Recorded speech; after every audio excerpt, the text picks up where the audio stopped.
Hello dear students, আমরা আমাদের princess September লেসনের third unit অথবা ফাইনাল সেকশনে এসে পৌঁছেছি। গল্পে শুরু হয়েছিল প্রিন্সেসের সঙ্গে একটা ছোট্ট পাখির সদ্য বন্ধুত্ব নিয়ে। এর আগের সেকশন অর্থাৎ সেকেন্ড সেকশনে আমরা জানতে পারি সেপ্টেম্বর বা প্রিন্সেস সেপ্টেম্বর নিজের কাছে সব সময়ের জন্য পাখিটাকে রাখার জন্য একটা ভীষণ অবন্ধুত্বপূর্ণ আচরণ করেছে।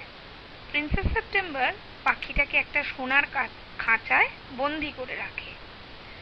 সেকেন্ড ইউনিটের শেষ দিকে আমরা জানতে পারি যে অসহায় পাখিটা কিভাবে আর্তনাদ করতে থাকে খাঁচার বাইরে আসার জন্য।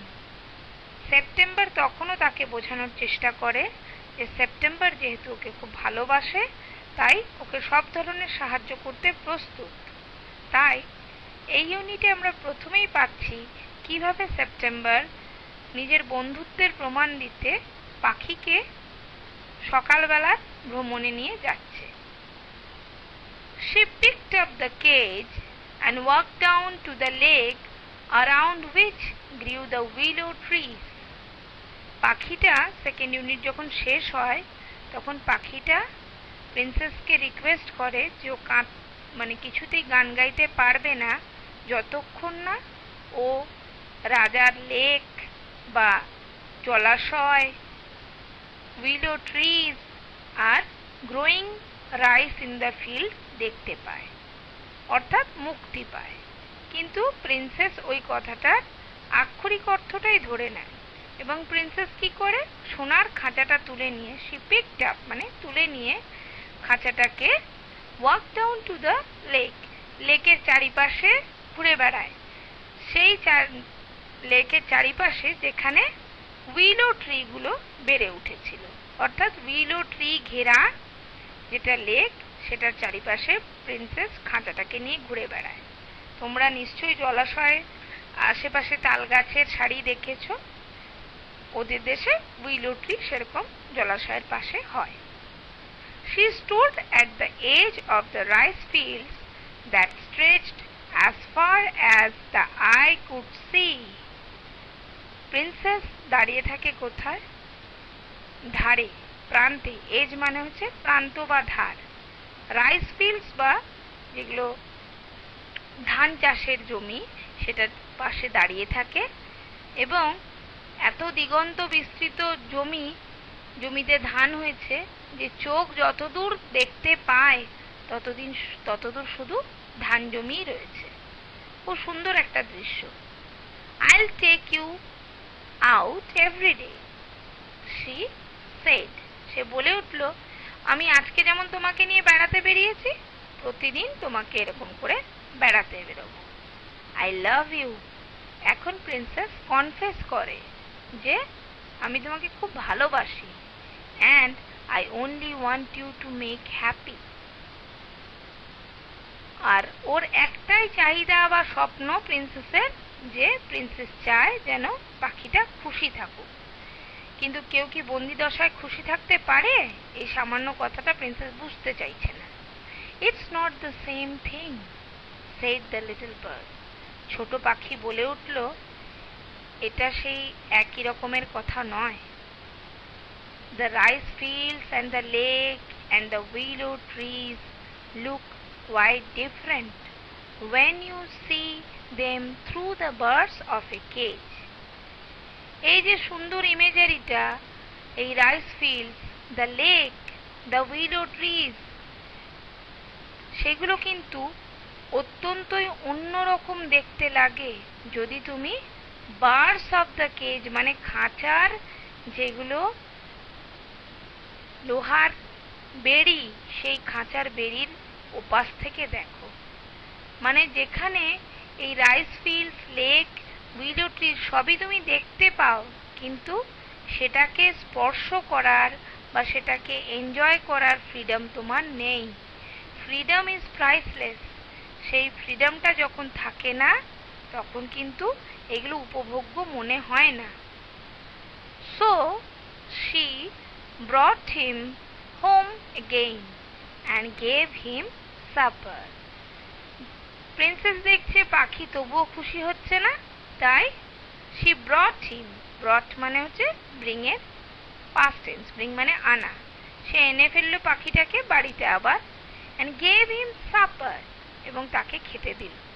সাপার, এই সাপার কথাটা আক্ষরিক অর্থে বলতে গেলে সাপার এবং ডিনার এই দুটো অনেকটাই কাছাকাছি মানে সাপার বা ডিনার এই দুটোই রাতের দিকের খাবারের বলা হয়, খাবার সম্পর্কে বলা হয়, কিন্তু সাপার মানে হচ্ছে, তুমি যদি ব্রিটিশ ইংলিশ ফলো করো, সাপার মানে হচ্ছে আমরা যে সন্ধেবেলায় হালকা খাবার খাই বা টিফিন করি সেটাকে বলি সাপার। আর ডিনার মানে কিন্তু অনেক ফর্মাল, অর্থাৎ রাত্রেবেলা যে ভারী খাবার খাই আমরা সেটাকে বলি ডিনার।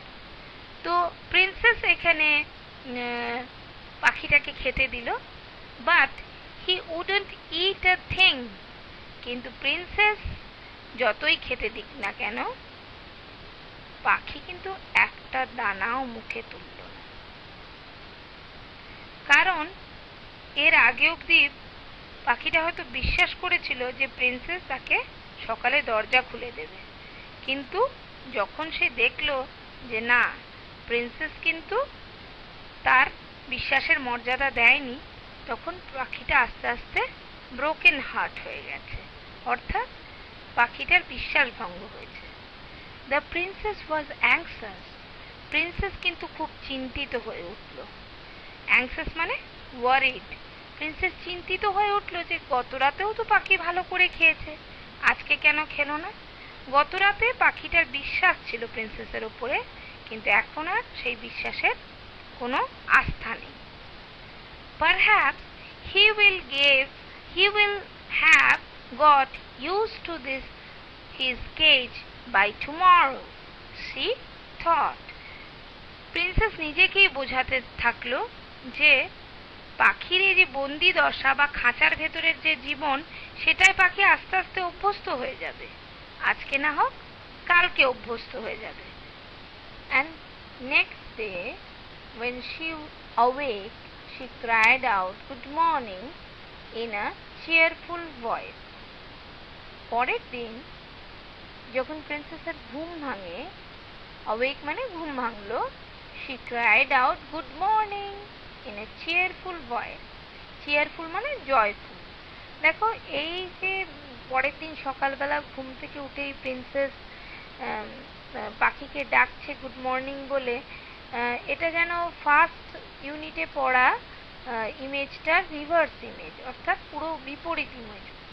কারণ প্রথম ইউনিটে আমরা পাই যে পাখি চেয়ারফুল ভয়েসে প্রিন্সেসকে গুড মর্নিং জানিয়েছিল, এখন প্রিন্সেস পাখিকে গুড মর্নিং জানাচ্ছে, যদিও সিচুয়েশনটা পুরোটাই পাল্টে গেছে। she got no answer, কিন্তু পাখির প্রিন্সেস কে কোনো উত্তর দিল না। she jumped out of the bed and ran to the cage. Princess কিন্তু আশঙ্কা করেছিল কিছু ভয়াবহ হতে পারে, সেই জন্যই প্রিন্সেস ঝাঁপিয়ে বিছানা থেকে নামলো, জাম্পড আউট, এবং ran to the cage, খাঁচার দিকে দৌড়ে গেল।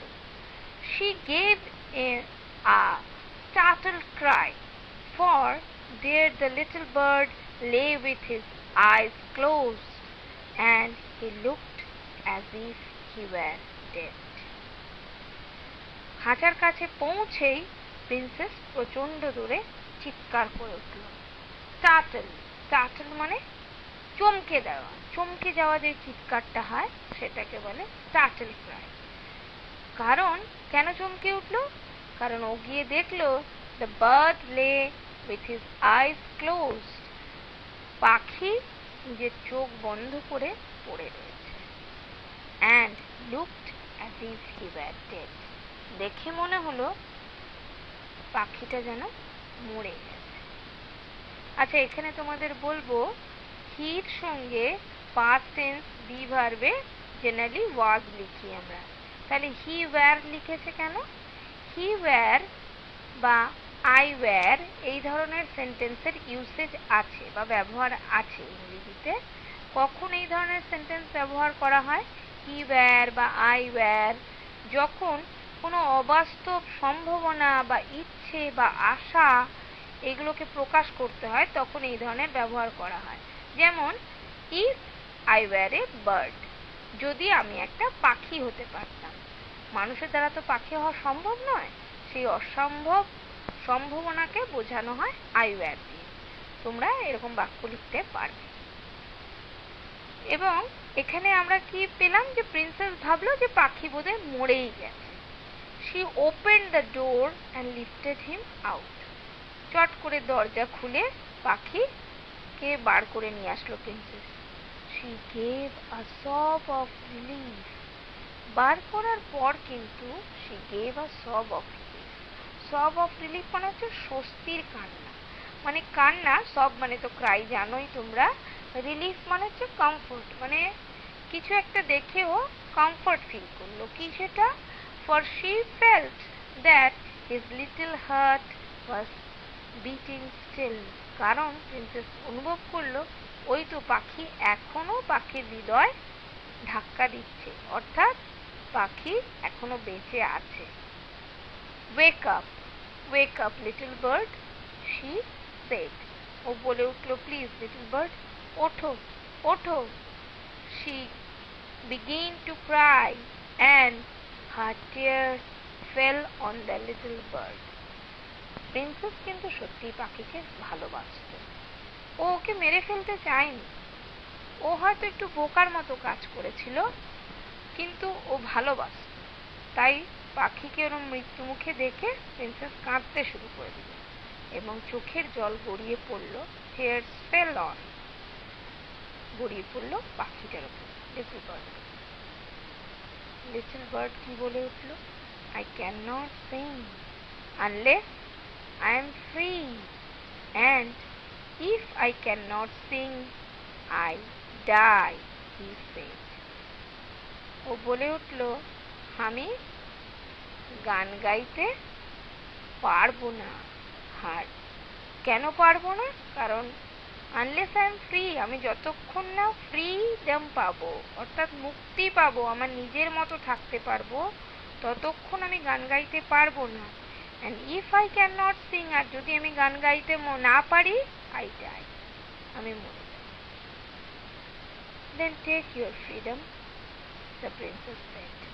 প্রিন্সেস বলে উঠল, তাহলে তুমি তোমার ফ্রিডমটা ফেরত নিয়ে নাও। I shut you in golden cage because I loved you and wanted to have you all to myself. Princess বুঝলো যে আমি স্বার্থপরের মতো কাজ করেছিলাম। আমি তোমাকে সোনার খাঁচায় বন্দি করে রেখেছিলাম, কারণ আমি ভাবতাম আমি তোমাকে ভালোবাসি, তাই তুমি পুরোটাই আমার থাকবে। এই অধিকার বোধটার জন্য আমি তোমাকে আটকে রেখেছিলাম। But I never knew it would kill you. Go.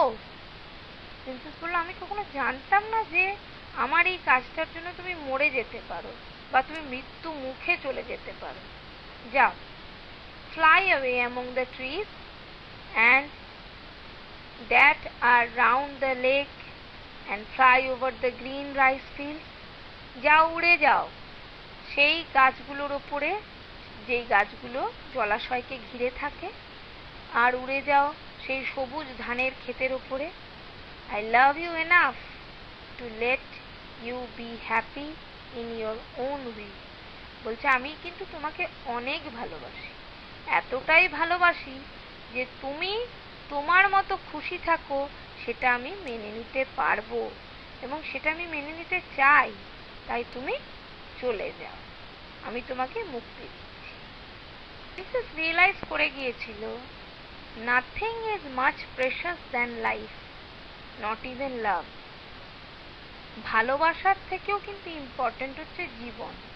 সেই জন্যই প্রিন্সেস ভাবলো নিজের ভালোবাসাটাকে এমন যেন হয়ে না ওঠে যে পাখির জীবন কেড়ে নেয়। তাই প্রিন্সেস পাখিকে মুক্তি দেওয়ার কথা ভাবল। She threw open the window and gently placed the little bird on the sill.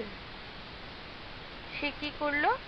জানলা খুলে দিল এবং পাখিটাকে, সিল মানে হচ্ছে জানলার থেকে বেরিয়ে আসা একটা ছোট মতো অংশ, সেই অংশে পাখিটাকে বসিয়ে দিল। I will come because I love you, little princess, said the bird. পাখিটা সত্যি মহানুভব যে পাখি কিন্তু প্রিন্সেসের ব্যাপারটা বুঝতে সক্ষম হলো যে প্রিন্সেস একটা ভুল করে ফেলেছিল। প্রিন্সেস সত্যি পাখিকে ভালোবাসলো এবং ভালোবাসতো এবং ভালোবাসে, তাই প্রিন্সেসের এই ভালোবাসার দাম দিতে ও বলে উঠল, আমি আবার ফেরত আসবো কারণ আমি তোমাকে ভালোবাসি। And I will sing you the loveliest songs I know. এবং আমি তোমাকে গান শোনাবো। কিসের গান? যেই সব সুন্দর গানগুলো আমি জানি বা শিখবো বা জানবো, সেই গানগুলো বা জানি যেগুলো, সেগুলো সবই তোমাকে শোনাবো। I shall go far away. আমি অনেক দূরে চলে যাব। But I shall always come back. কিন্তু আমি ঠিক ফেরত আসবো। And I shall never forget you. আমি কোনোদিন তোমাকে ভুলবো না। I will always remember you. Then he opened his wings and flew right away into the blue. তারপর পাখি নিজের ডানা খুলে দিল এবং উড়ে গেল নীল আকাশে। এই যে ব্লু মানে কিন্তু একটা রং তো তোমরা জানোই, কিন্তু এখানে ব্লু মানে স্কাই, অর্থাৎ অনেক সময় একটা শব্দে আরেকটা মানে জিনিসেরও মানে বোঝায়। এখানে ব্লু মানে blue sky. September kept windows open day and night. September নিজের জানলা দিন রাত খোলা রাখত, so that the little bird might come into her room whenever he wished. September শেষ দিকে বুঝলো যে পাখির জন্য দিনরাত জানলা খুলে রাখতে হবে, যেন পাখির যখন ইচ্ছে হয় পাখি তখন ফেরত আসতে পারে নিজের ওর ঘরে যখনই তার ইচ্ছে হয়। অর্থাৎ অন্যের ইচ্ছাকে গুরুত্ব দেওয়া, ভালোবাসাকে সম্মান দেওয়া আরেকটা ভালোবাসার লক্ষণ। আশা করি তোমরা গল্পটা বুঝতে পেরেছো। গল্পটার শুধুমাত্র আক্ষরিক অর্থটা বুঝলে হবে না, গল্পটার মর্মার্থটা বুঝতে হবে। তোমরা এই ইউনিটের কোশ্চেনগুলো বা অ্যাসাইনমেন্টও পেয়ে যাবে নিচে ডেসক্রিপশন বক্সে যে লিঙ্ক দেওয়া আছে সেই লিঙ্কে ক্লিক করলে, এবং তোমরা অ্যাসাইনমেন্টগুলো করো। কিছু অসুবিধা হলে জানাবে কমেন্ট বক্সে। নেক্সট ক্লাসে আবার দেখা হবে। Thank you. Please like, comment and subscribe to my channel. Thank you.